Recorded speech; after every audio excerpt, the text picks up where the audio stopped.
Welcome to the Voodoo Power Podcast. Welcome to Plates of Pancakes. We're sitting down today with Richard Burnett. Coach Burnett is the Director of Athletic Development at Triple F Elite Sports Training. Prior to that, he was a full-time strength conditioning coach for the Greater Atlanta Christian School. Coach Burnett started his career at Texas A&M Corpus Christie, where he began as a graduate assistant, moving on to an assistant role, and eventually became the head strength conditioning adjunct professor, teaching a strength conditioning course, as well as a women's strength course in Kinesiology Department. Burnett has a master's degree in kinesiology and exercise science from Texas A&M Corpus Christie and is a certified strength and conditioning specialist through the NSCA. He is strength conditioning coach certified through the Collegiate Strength Conditioning Coaches Association and has a certification in applied functional science from Gray Institute. So welcome to the show, Coach. Well, thank you. Thank you for having me. Merry Christmas Eve. It's a good Christmas Eve so far. Is it cold where you are? 28 outside, so definitely, feeling like a wintry day, but not unbearable, and there's no snow outside, but, we'll take it. Knoxville's about 5 degrees colder any time of the year than Atlanta, so we actually are somewhat used to it, but we appreciate the seasons, and it's kind of nice having a little bit of cold. It just stays for a little too long. It's like it's cold all the way until like April, and it's like, man, we're just you get ready for summer temperatures by that point, but yeah, not too bad. I worked out there quite a while, just south of Knoxville, down in Athens. So there's a nuclear power plant in Saudi Daisy, Watts Bar. So I worked there quite a bit when my kids were younger and we were starting out. Yeah, it's a good area, man. It's a great place to raise a family for sure. We love it out here. I always had a good time. It was it would get pretty warm during the day, but it seemed like those hills at night, it would cool off nice, and it would always make for a good afternoon. Absolutely. Now, I've researched your stuff. I pulled some stuff off some other podcasts, some stuff you've wrote, some presentations you have put out. So that's where a lot of these questions come from, and we'll just see how it goes. Yeah, let's do it. Now, through the plyomat and everything else that you've done, you've taken a deep dive into RSI. What kind of led you down that rabbit hole? Well, it really goes back to 2015, probably. So about 9 years ago, when at the time I was the assistant director of strength conditioning at Texas A&M Corpus Christie. And I was also teaching at the university in the Kinesiology Department. And I was poking around in the storage area of the Kinesiology Department, what's cool and healthy about that particular institution, which is why I loved it so much and had such a great experience. There was a really great relationship between athletics and kinesiology. So it wasn't abnormal for us to share GAs and TAs as far as like staff goes. It wasn't abnormal for us to share equipment even.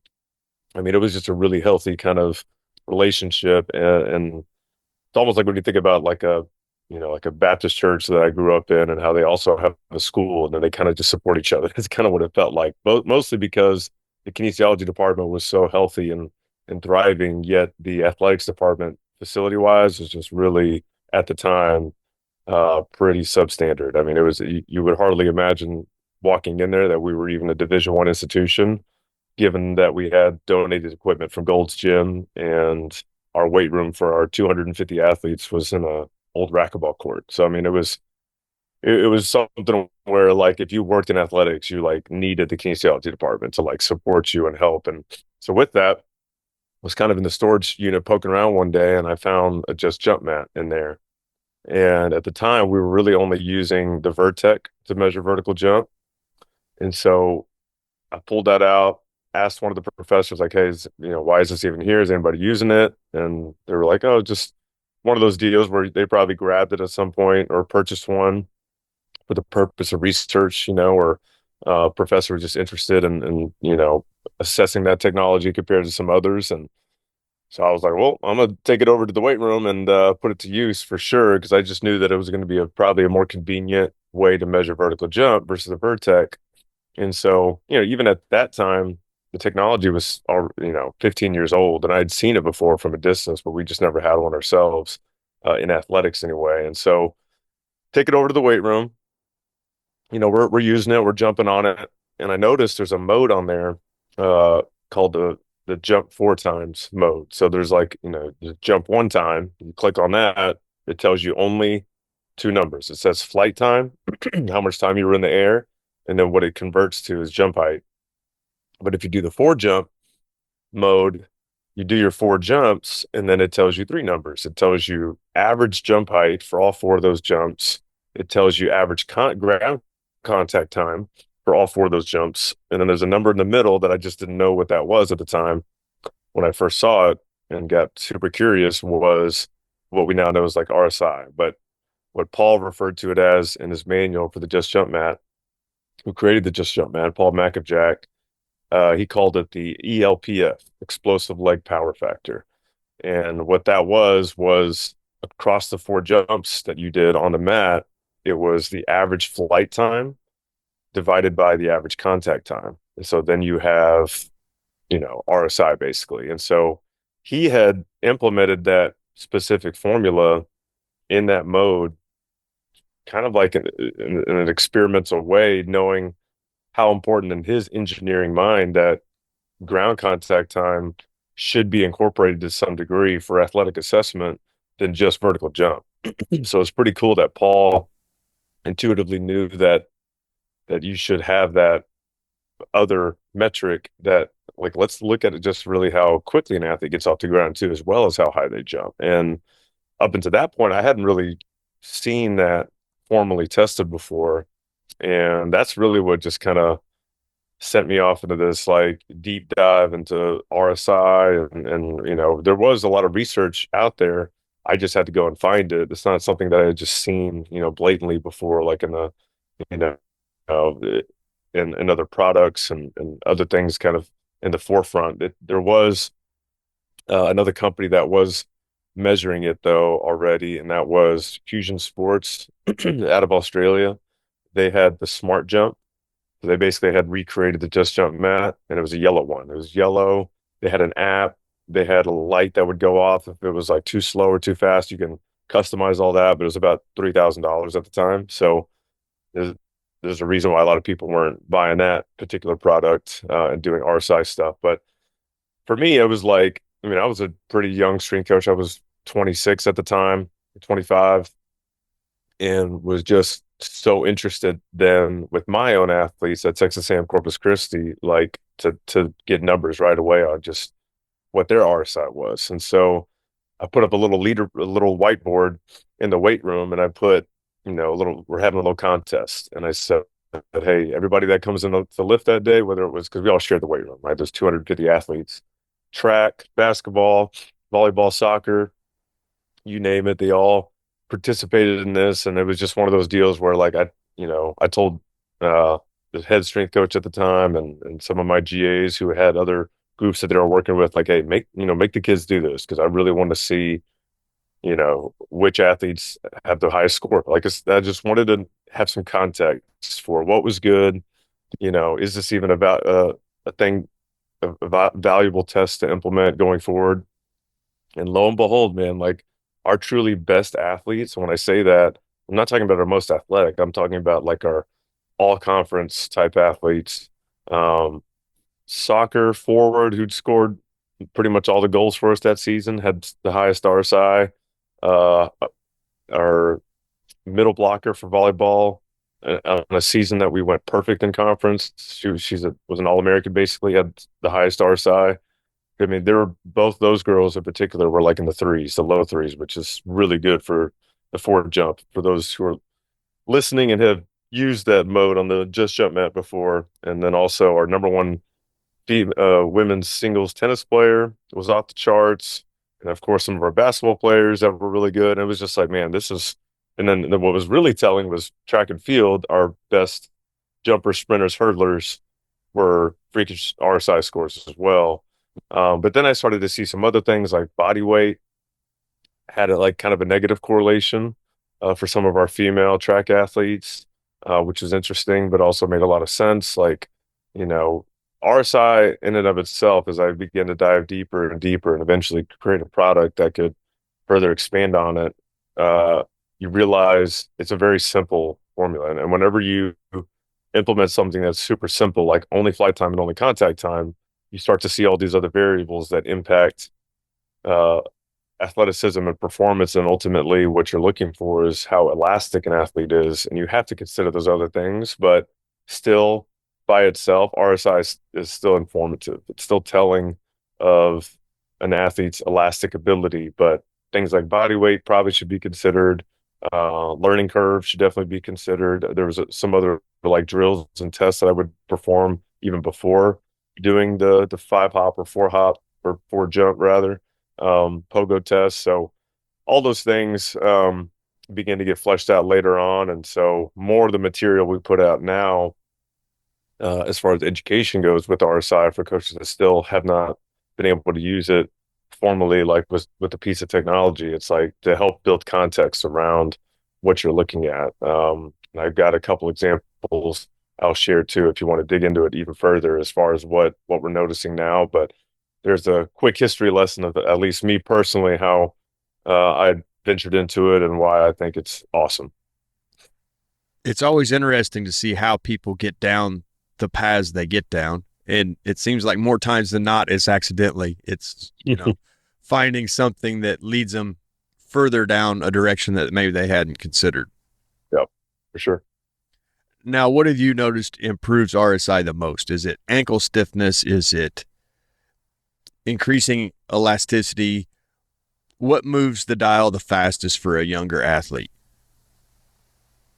But when you think about what RSI is supposed to measure, what we wanted to measure, we really wanted to measure reactive strength. And reactive strength is pretty complex, in that it's not just how much force the tendon can truly store and release, because the tendon is also dependent on the muscle to be incredibly strong in that key moment of ground contact. And if the muscle is not doing its job or strong and the nervous system isn't successfully anticipating that ground contact and cueing that muscle to generate as much stiffness as possible in the joint, then the tendon won't ever really be as involved and store that elasticity. So can you really even tell if it's the tendon that's not, has enough collagen, or if it's not strong enough or it's doing a job? So there's just, as always with anything with the human body, it's so complex. But we do know and have seen things that increase RSI scores over the course of time and have ran correlations with those other things that are also increasing or improving, and then trying to build a relationship with those two.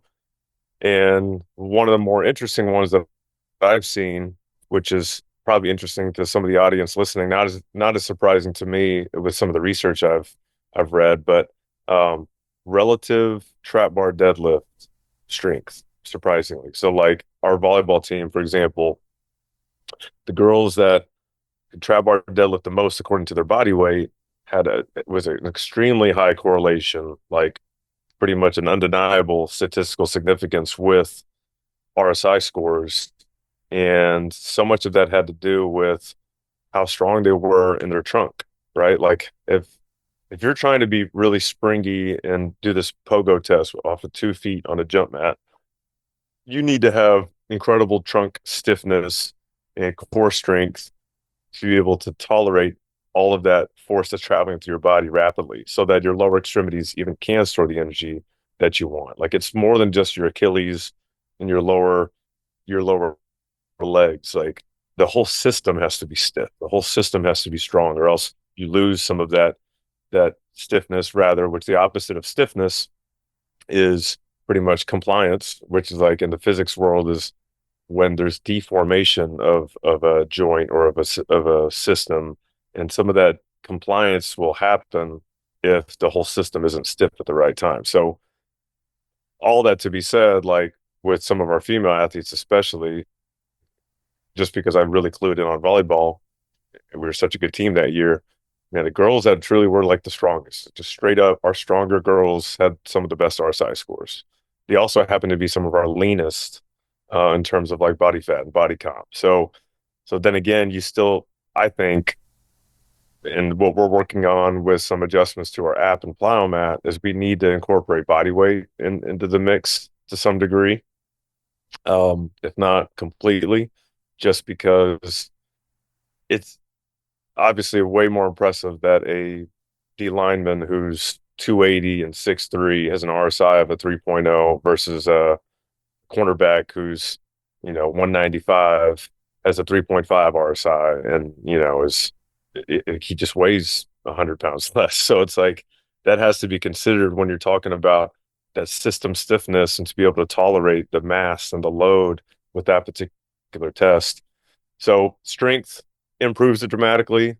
Plyometrics is obviously the whole purpose of why we're even measuring in the first place. A lot of what I describe RSI to be to people is quantifiable plyos. Like we're able to actually quantify your plyometric program and know that it's working, because anytime you do any sort of plyos, whether it's like deep tier stuff where you're doing full range of motion or you're doing really springy stuff, or it's more volume-based plyos. It's more intensive, like, shock-based plyos where you're doing like hardcore, drop jumps and things that require a ton of force to enter into your body and for you to still take that force and use it to your advantage and be elastic with it.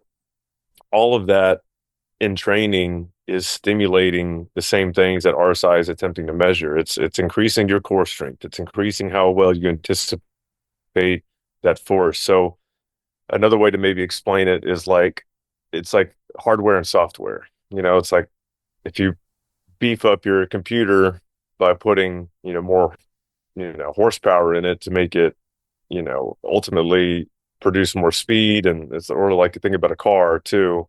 You still need to deal with the efficiency of the software and have a software update to handle all that hardware. And so a lot of what most plyometrics and even kind of some speed work and athletic type stuff that you do outside the weight room is more like software based in a lot of ways, and that the athlete is like working on their timing and their anticipation and their repeatability of something. Whereas the hardware, a lot of that is impacted in the weight room. Both are dramatically improving RSI scores. It's still strength at the end of the day, but reactive strength is what, again, I keep coming back to the anticipatory uh, piece of it that an athlete can just do in time and stiffen at the right moment, be relaxed at the right moment, like and have the hardware to support it. That makes sense. And I think that's why, simply put, our best athletes had the best RSI scores at the time. Like they didn't need a learning curve. Like there was no, hey, you try it a few times, just see how you do. Like these girls that hopped on there and just crushed it, like they just understood the assignment right away. It was like, oh, be springy and then boom, get my score. Like I think that's what made them great as athletes. And these three athletes in particular that I'm thinking about were just truly phenomenal at their sport. And I think they just did such a good job of anticipating things, of creating that strength as quickly as possible. And they had the strength to be able to do so. So there's a lot of athletes that don't have that. There's a lot of athletes that didn't grow up doing gymnastics or, climbing trees or whatever, and maybe are lacking in the area of core strength and anticipation. And I really think like your childhood had a lot to do with that, and so we're inheriting athletes at Triple F that are sophomores in high school and they still don't know how to skip, or they've still, they're big kids. So frame wise, they look like they've got the hardware to do it, but their software is just like, they're running on, Windows 98 or something, trying to carry things out. And it's like, it's hard to make up for that. We can get them strong and still not nearly as strong as they could have been if they were maybe doing things more physically for the years behind them.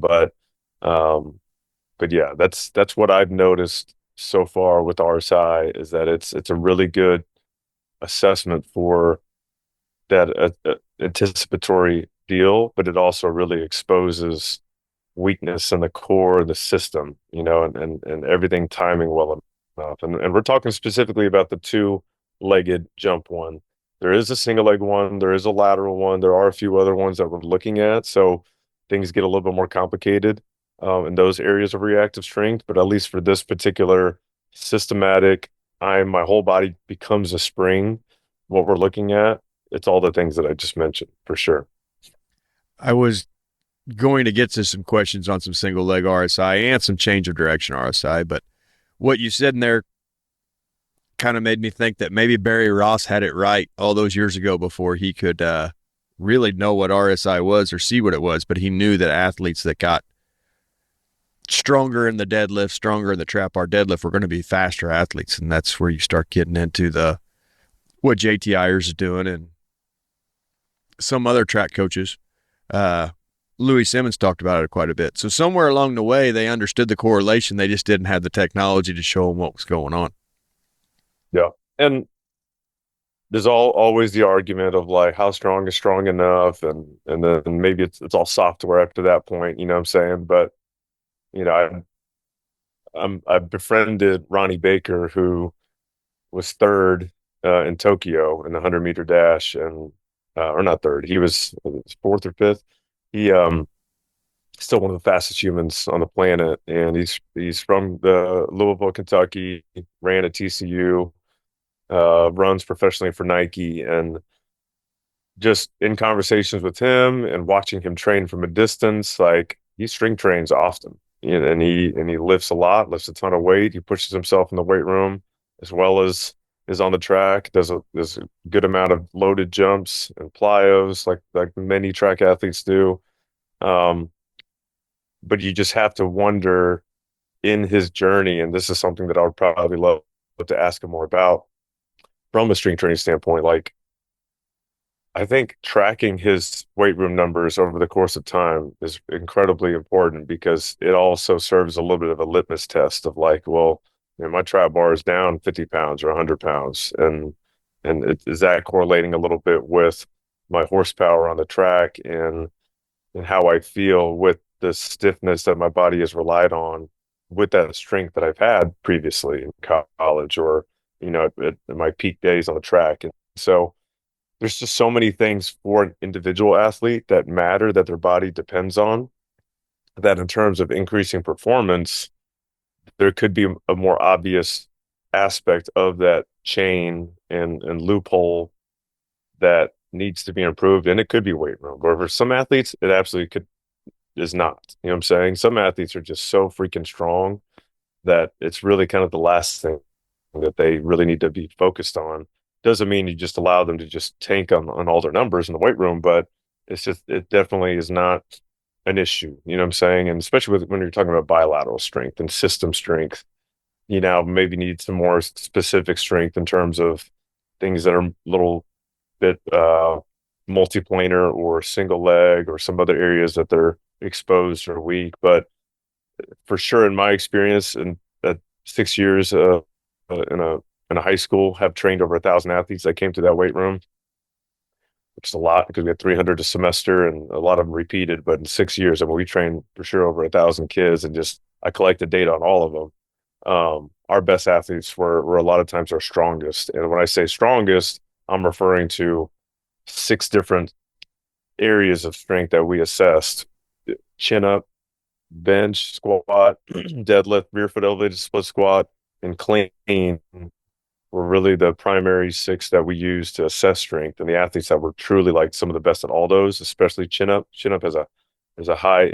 indicator of core strength and system strength that often gets neglected for the sake of bench. You know, athletes need to be doing lots of pulls with their upper body. But man, like that, male or female, those athletes in the weight room that really pushed it and got so much better in those 6 areas of strength were truly some of our most athletic and fastest and most explosive and had really good RSI scores. You know, but not always. There were some that, like our wrestlers, for example, our wrestlers just, no matter what they did, their bodies just weren't really engineered with all the training that they did for reactive strength. Didn't mean they didn't have any, but it was more, you know, they still needed the type 1 fibers to sustain, you know, the brutality of a wrestling match for endurance purposes and length. And they were really strong. They have great core strength coordination, but it was just a different type of strength. So you could kind of argue that RSI, but that test in particular doesn't really matter a whole lot, you know, for a wrestler. But didn't mean that it was insignificant completely. We did have a couple of wrestlers that went off to wrestle in college who had a good RSI score. I wasn't pushing them to have a a 3.5 or a 4.0 because I just don't know that that was going to be the difference for them winning a wrestling match or not, you know? So it's so cool to be in a environment like a high school. You have so many different sports, so many different athletes, and so many different athletes that are great at their sport, and to kind of reverse engineer that and see what areas of weight room and athleticism really mattered. And that kind of goes into all of my assessment report stuff and why Vogel and I connect in a lot of ways because he and I both are kind of obsessed with profiling and like tracking these kinds of things so that we can attack deficiencies, you know, because strength coaches shouldn't be wasting time. You know what I'm saying? Like you do everything you can to keep the logistics right and the group training and in a high school setting that's so important. But at the end of the day, you don't also want to be doing things that aren't benefiting the athlete just for the sake of keeping them busy. You know, I think the true great practitioners, especially at the high school level, and there's a lot of them, do a really good job of still allowing the most important things to get the most time allocated to them, you know, and sprinting and jumping and those kinds of things, which is hard to do in a high school setting when you have 50 kids to supervise in a weight room only. How else are you supposed to be doing these other big rock type exercises and modalities? And sometimes you got to take the group outside or take them to the basketball court, you know, and all that stuff is just crucial for early athletic development for high school kids. Now, I don't want to get too far away from our side because I had some more questions on it, but you did bring up some interesting points in there, some stuff I've thought about a lot. I have a lot of wrestlers come through here, and I've noticed that their reactive strength, their plyometrics aren't as fast as some of the other kids. I often wondered if the improvement there would make them more successful on the mat and their ability for ankle picks, single legs, slide bys. Mm-hmm. So to kind of hear you talk about it makes me think, yes, you want improvement, but that's not the end all be all. I mean, obviously, we all know that one thing's not the end all be all, but I understand the commonality in them, maybe because you're seeing it as well. Yeah, I don't think it's going to hurt. I think plyos for wrestling is awesome. You know, I just, you know, how much of your time is spent doing that versus some other there. And I'm not a wrestling expert by any means, but, you know, like if you're truly going to train some pretty high level wrestlers, whether it's in a high school setting or college setting, I think for sure they should be sprinting and doing some plyos the same way they're maybe doing some med ball throws. But equally put, the endurance properties of their body are just so incredibly important that you also want to sustain those, you know? So, um, I love looking at an athlete and seeing what's going to be the defining reason why they lose or win this match. And swimming, we had a club team out of GAC that I was responsible for with all their lifting stuff. In the 6 years I was there, Spartan Aquatics Club is the name of it, SPAC.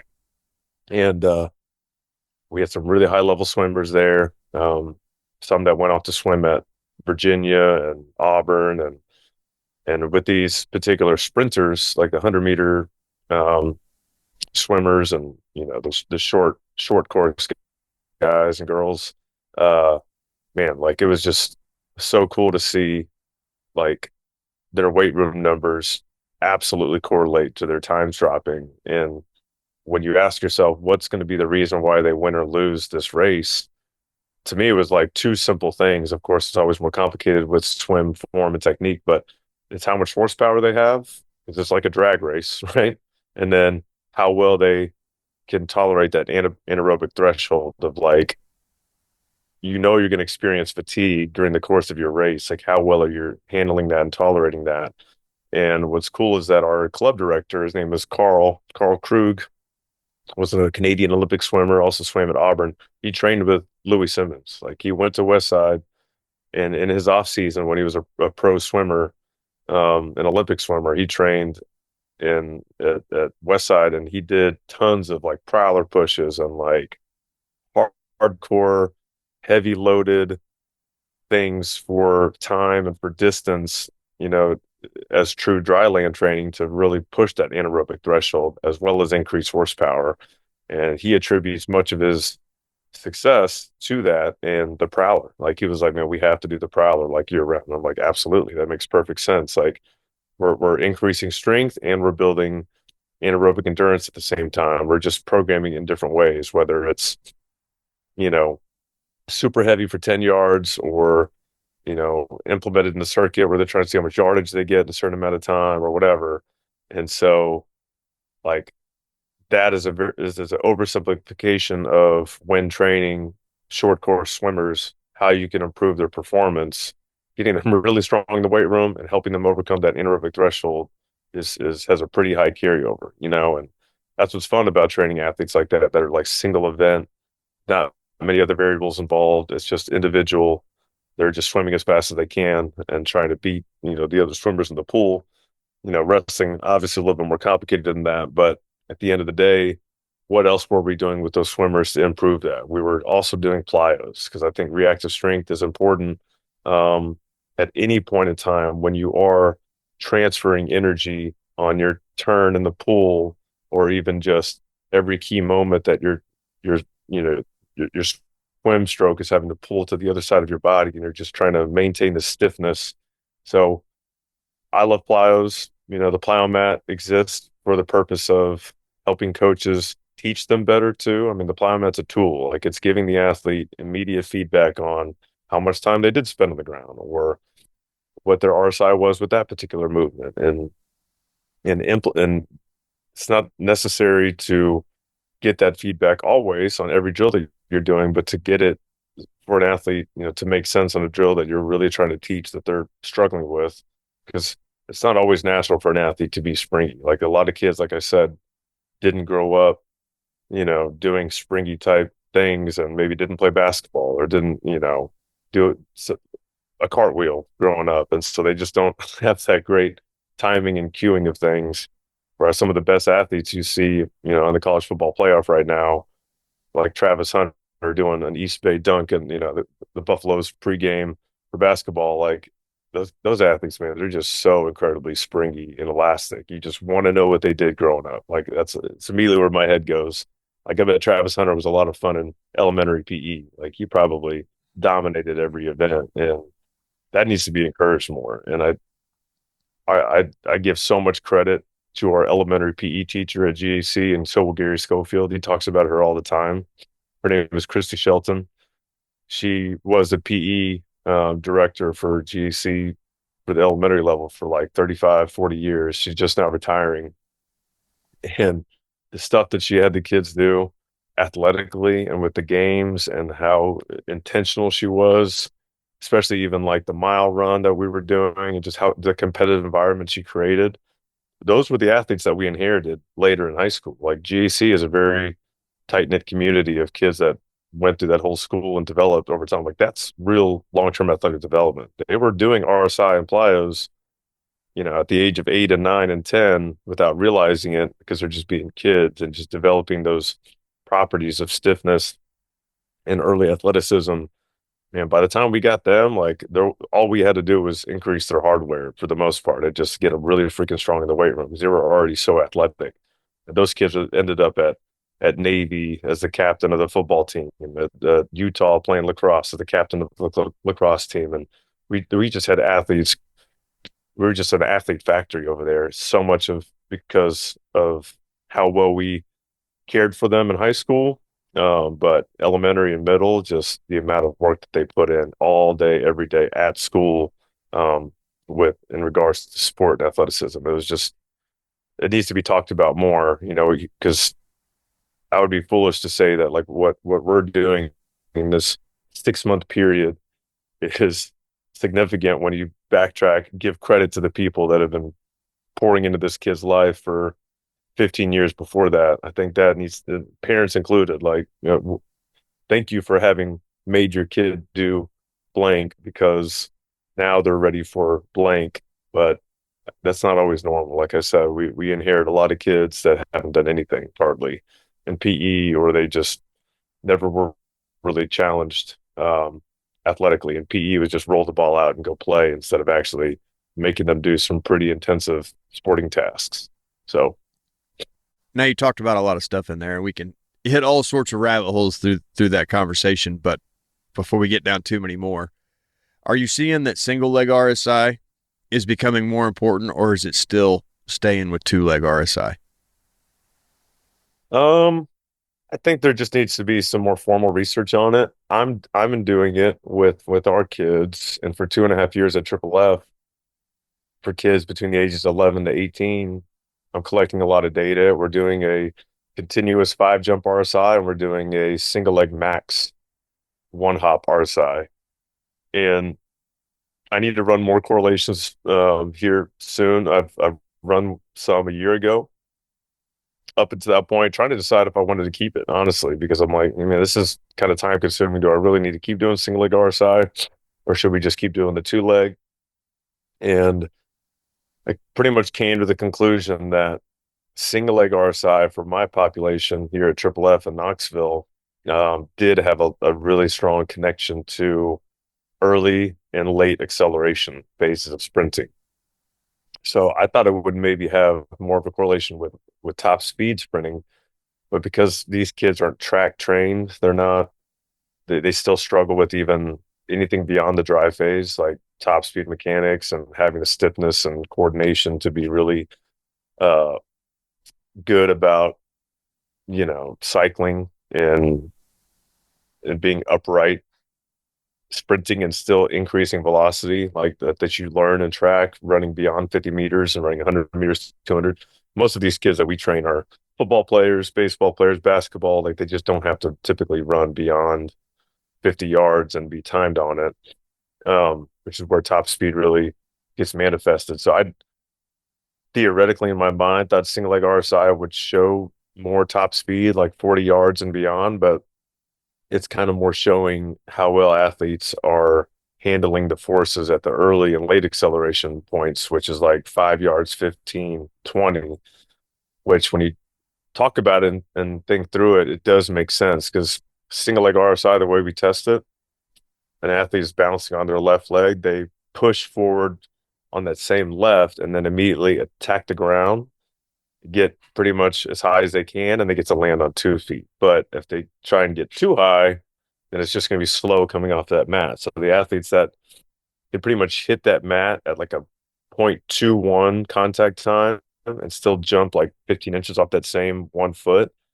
it's telling us that they can produce a lot of force off that foot and jump at 15 inches. Some athletes can jump 20, but the athlete that can produce 15 inches of force off that left foot and is doing so in 0.21 versus an athlete that's like 0.26, I mean, that's a huge factor of time with regard to sprinting and early acceleration. Like some athletes are just spending so much time in their drive phase on their ground contacts. It's just boom, boom, boom. They might have their good posture alignment in check and they're positionally, driving forwards and a good and executing that well, but they're still just spending so much time on the ground just because their foot isn't strong enough or uh system stiffness at the point of attack where their foot is really in that negative step, trying to then push the rest of the body forward with the next swing phase. It's just not strong enough. Like the foot isn't, or whatever. There's a lot of things that could be assessed further there.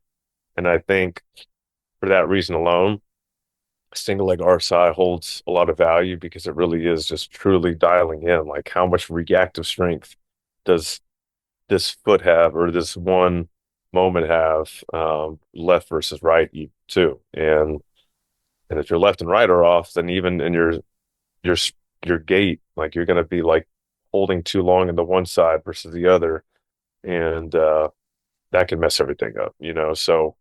So yeah, I am noticing a pretty strong relationship between single leg RSI and early acceleration sprint stuff. It wasn't a strong correlation at all with our top speed athletes. So um, I'm still trying to figure out why that was, but at the end of the day, like we had some athletes that had poor single leg RSI who were some of our fastest athletes, but on the early acceleration phases, it almost always carried over. So and that's kind of the point of measuring RSI. Like, is it telling you about these other athletic properties? Like early acceleration and maybe what they're doing on the court, or if you were to measure like defensive slide speed or some of these other things, which we don't. Vertical jump only tells you so much.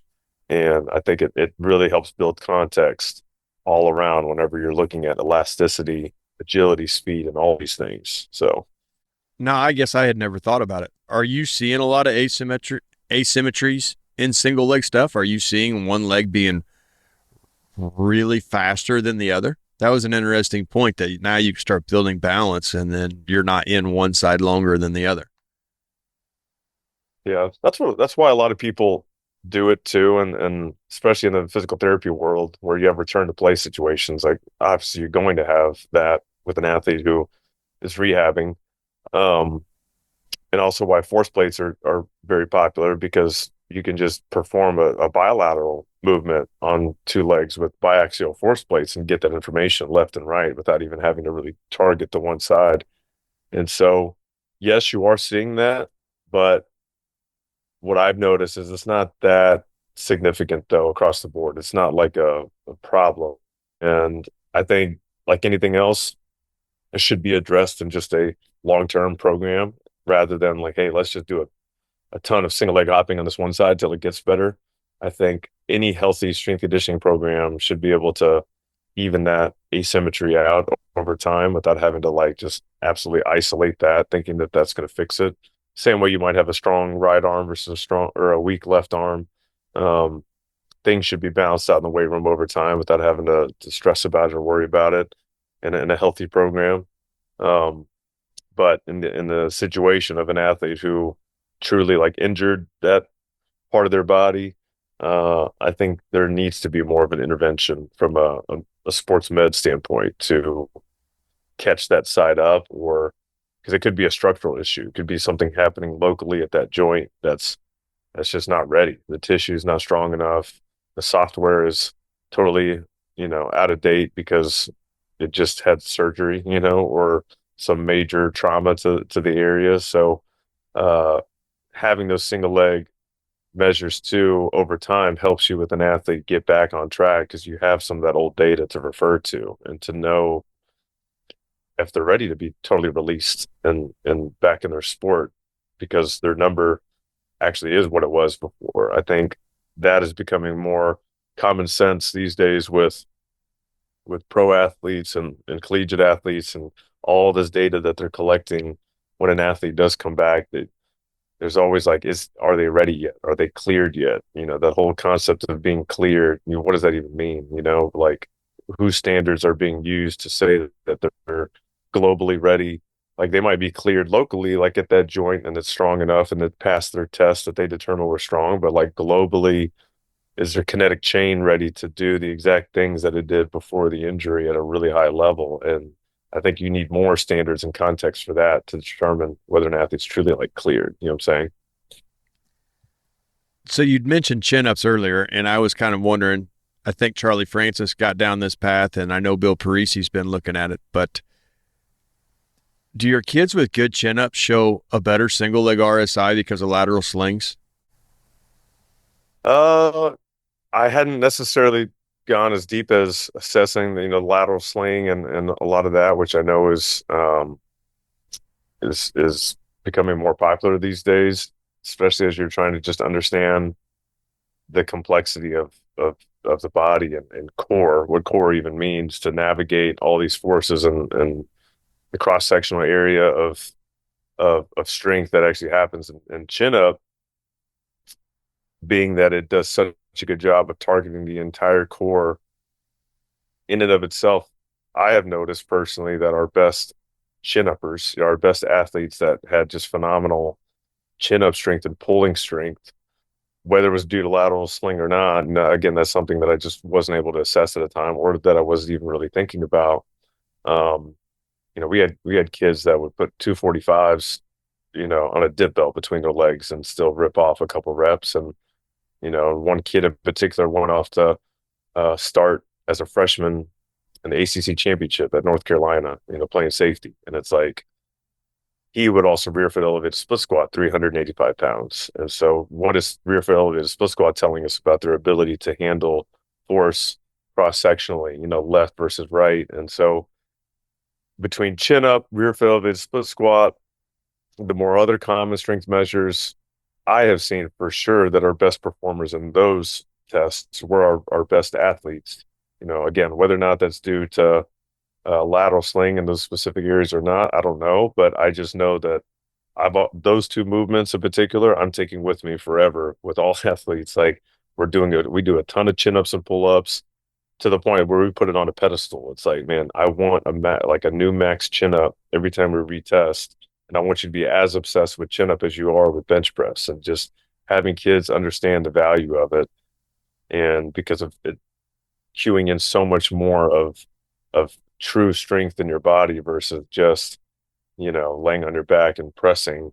The chin up just really is just so all encompassing as a upper body and core movement. And yeah, absolutely. Our best female and male performers on chin ups are usually some of our best athletes.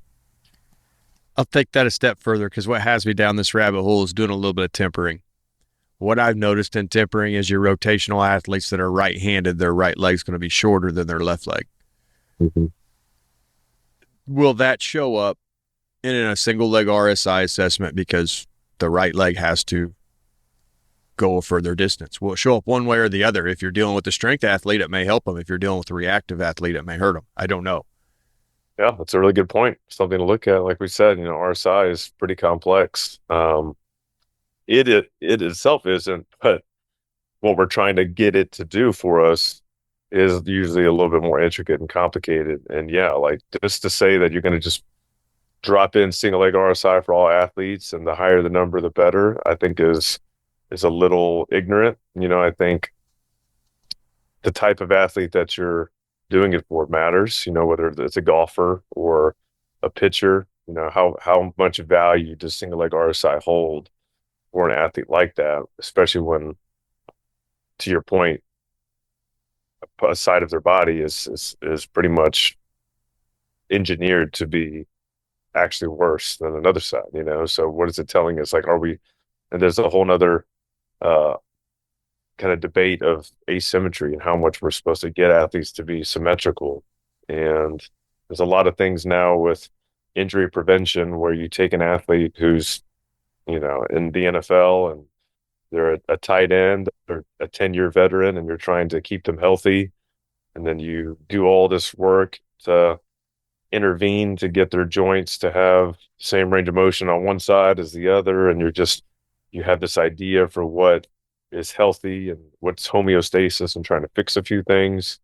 When in reality, maybe what's kept them healthy all along was that their body has always compensated in this particular area. And now it's actually maybe unstable software wise whenever you start to pursue this perfect symmetry. And so that's something I don't have the answer for, man. I feel like there's a lot smarter people than me that are investigating that. And I just think it's worthy to talk through and consider.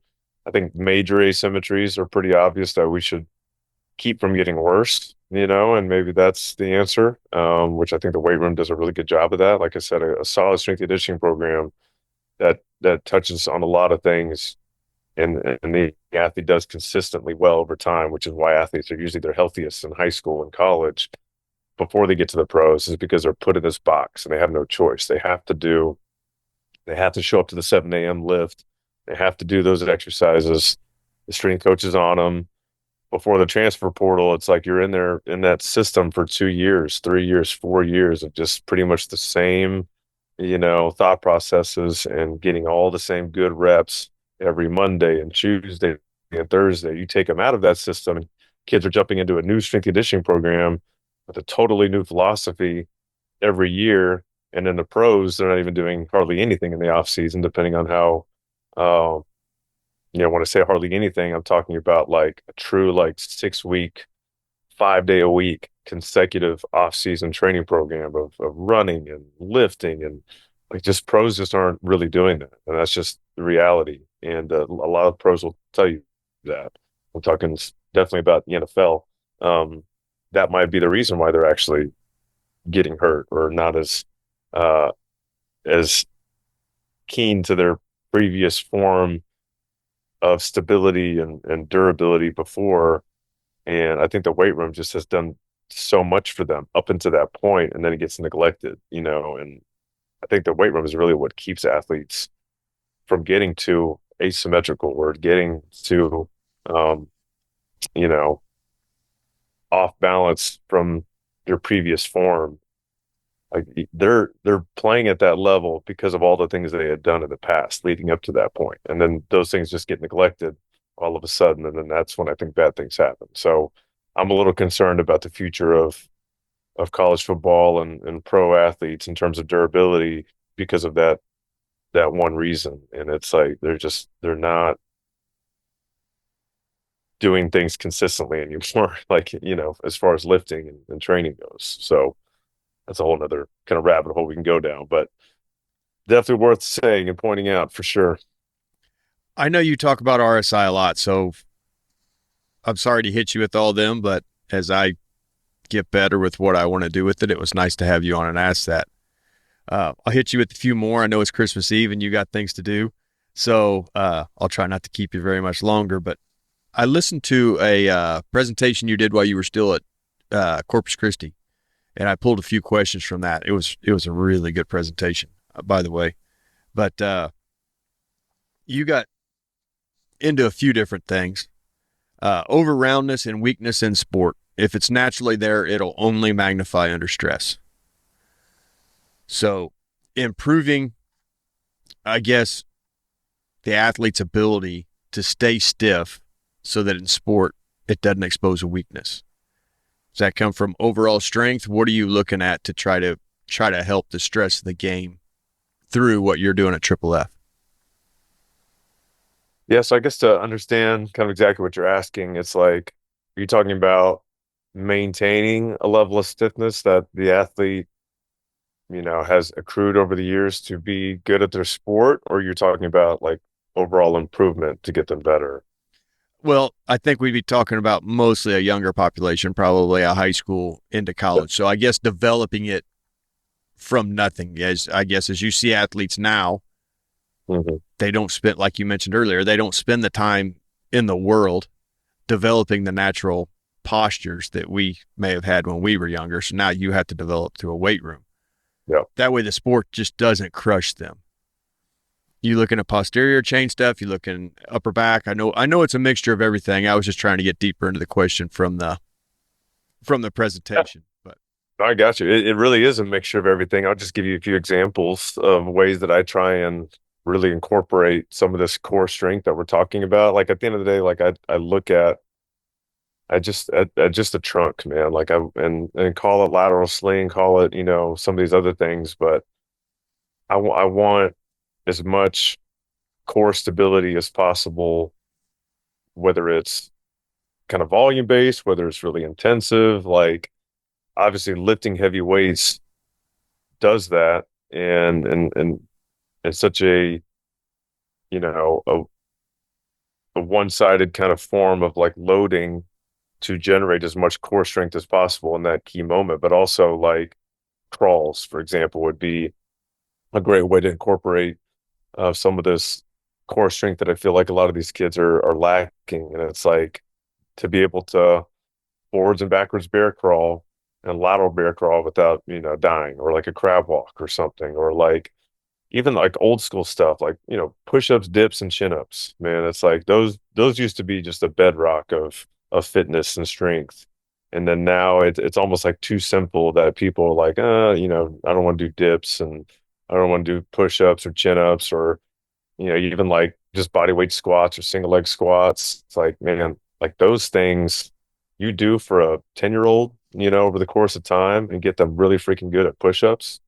Guess what you're really improving overall is like system stiffness and core strength, and the ability for a kid to do a chin up or to do multiple chin ups. Like you're creating this great foundation of core strength that your body can rely on for more complex tasks of sprinting and jumping and those other things. So I think just like the old school fitness elements that have maybe gone away in some ways and have been replaced by a lot of, you know, way too early sports specialization things, like hitting lessons, like you can go spend 2 hours doing hitting lessons 3 or 4 days a week, trying to build off this core strength that may not even be there in the first place. And instead you could have been getting stronger, so like those, I think it's just the ratio is now shifted so much to like, let me go pay for hitting lessons or let me go do some fancy, wide receiver drills, and I just,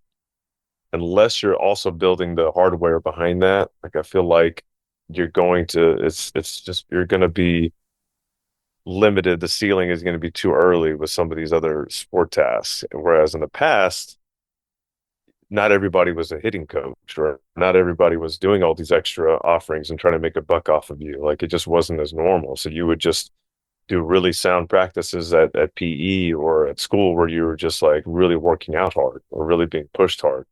Um, One weird example, because I'm just always so interested about like what's happening at the elementary level and at the middle school level. One of my assistant strength coaches that worked with me at GC, his name is Leo Burks, and great coach, great human. He told me how at his middle school in Texas, like as a 13-year-old, like seventh and eighth grade, that their training class, which they went through it like every semester for the entire time at middle school. They were doing like cleans and stuff and like deadlifts, and everything was like 4 sets of 10. It was just always these same yellow bumper plates, and they were just doing the 10 reps.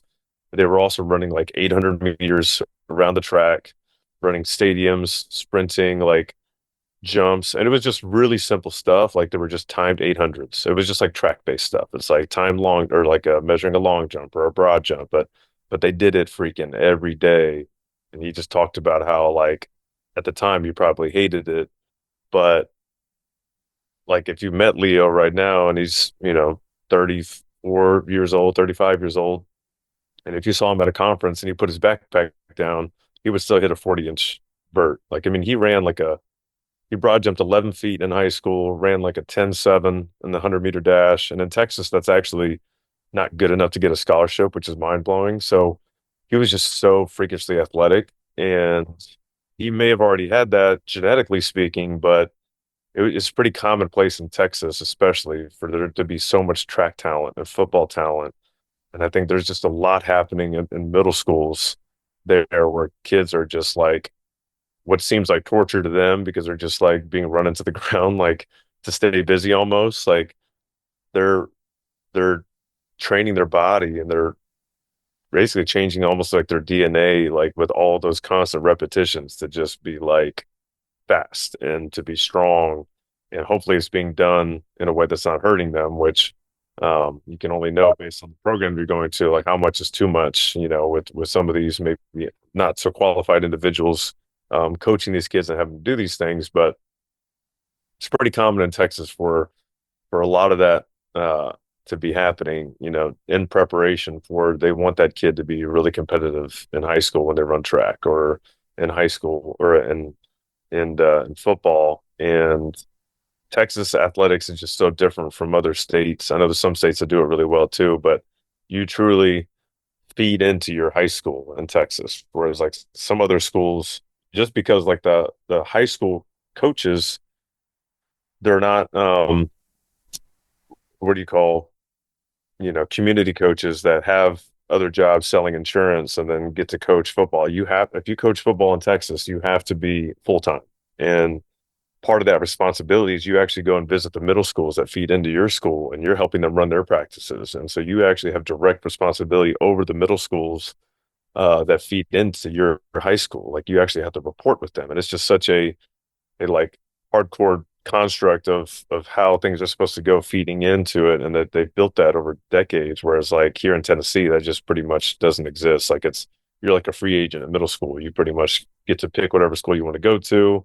It's kind of a free for all. There isn't much development going on. And I think that that's why kids are just a little bit behind by the time they get to high school in terms of training and stuff, because they just never really had that high school coach actually demand things out of them as a 12-year-old, and go and be part of that system. So anyway, all that being said, when you're talking about what we do at Triple F to improve stiffness and RSI and all the stuff now, it's like, man, like we're trying to do some of the basic stuff that they never had, before, but with our really young population of 10 to 12-year olds, even middle school kids who I know just probably aren't getting anything at their said school because the schools here in Knoxville, middle schools, they don't have weight rooms, they don't have football fields. Like they're so dependent on the high school for their facilities, yet they're not necessarily even going to that high school. So they don't really have the same kind of school spirit because of just going to what I mentioned earlier. So it's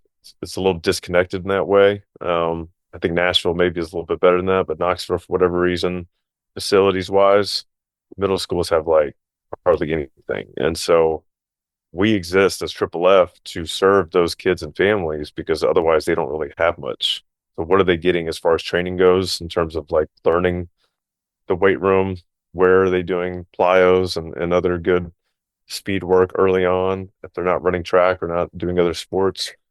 So we have ground to cover in terms of helping them become athletes and just develop those core principles and foundation of strength.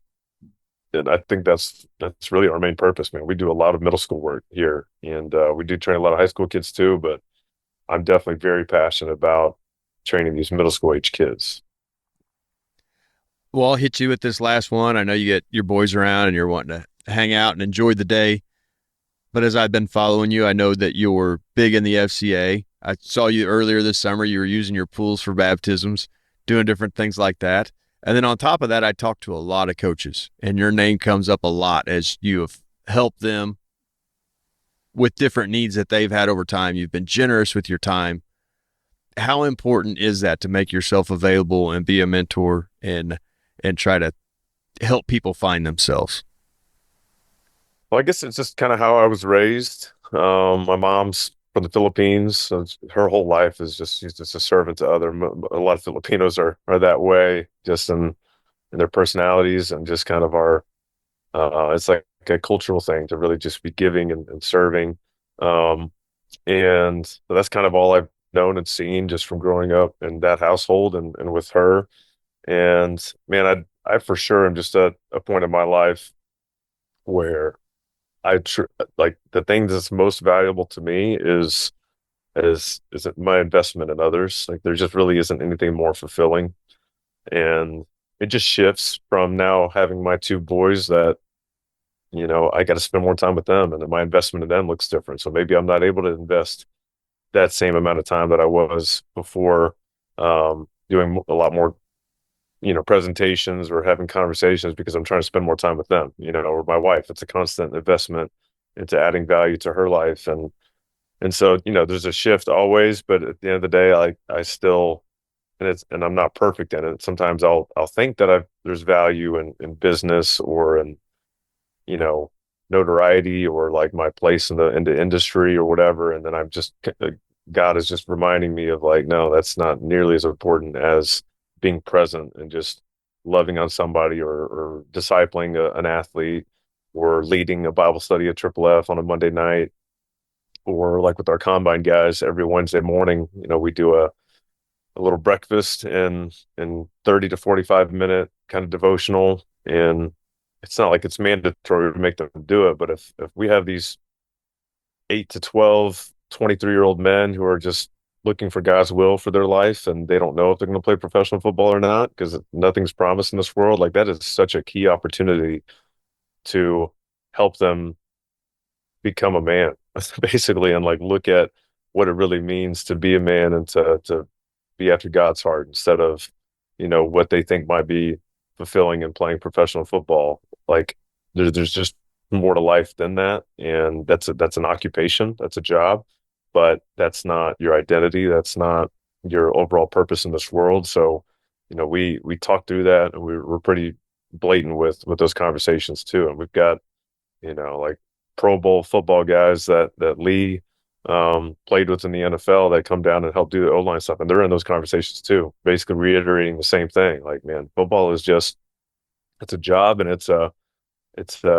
blessing and provides so many other cool opportunities for you with regard to being financially stable and meeting people and networking. But at the end of the day, like who you are in your relationship with God and your faith life, like that, needs to be a priority, and we actually hold them accountable to that being a priority with challenging them about their prayer life and challenging them about what they're reading and how they're spending their time. And it's pretty ideal because they're not doing a whole lot at that time but training with me. So it's like we can I know where they're at, pretty much 24/7. They moved to Knoxville just to be able to participate in pre-draft training and to get ready for the NFL Combine and stuff and their pro days. So it's a really good opportunity for growth.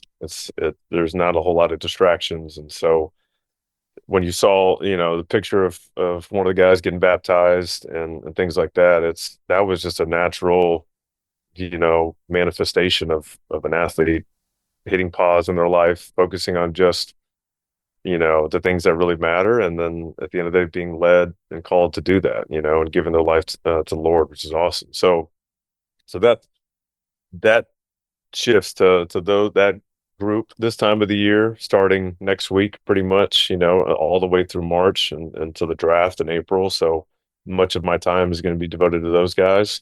Whereas, some other times of the year, I'm pouring into coaches as best as I can, or trying to have as many conversations. But I would hope that should be all of our mindsets. All of us should be positioning ourselves to be giving our time to uplift others and to, mentor people, because there's always somebody that needs mentorship. That's what's wrong with our world now. It's like there's not enough people that are willing to do life with you, and that's what Jesus meant about discipleship. That's the whole concept of it, is like who is actually walking, bearing your burdens with you and helping you grow and challenging you. And there's just isn't enough to that, unfortunately. So as men, we need to step up and do that. That's what we're called to do, is to, whether it's our own children or other kids, doesn't even matter what profession you're in, it could be anything. Like the church is full of opportunities for you to find a young man in an earlier season of life that you went through, that you can be, you know, helping to grow and make the right decisions uh and basically be discipled and developed. So yeah, man, clearly I'm passionate about it, and it's something that just looks different depending on the time of the year as to how I try and do it. But yeah, it's important. We all need to hold each other accountable to it, for sure. Well, Coach, I can't thank you enough. I know it's the holiday season. I mean, this will air a little bit later, but still, for you to take time with everything that's going on in your life and everything you're running, it really means a lot to me. So thank you very much. Absolutely. I'm glad we can make it happen. Stephen, appreciate all you're doing, man, for the profession and keeping these conversations going. Well, I appreciate that, Coach. Thank you.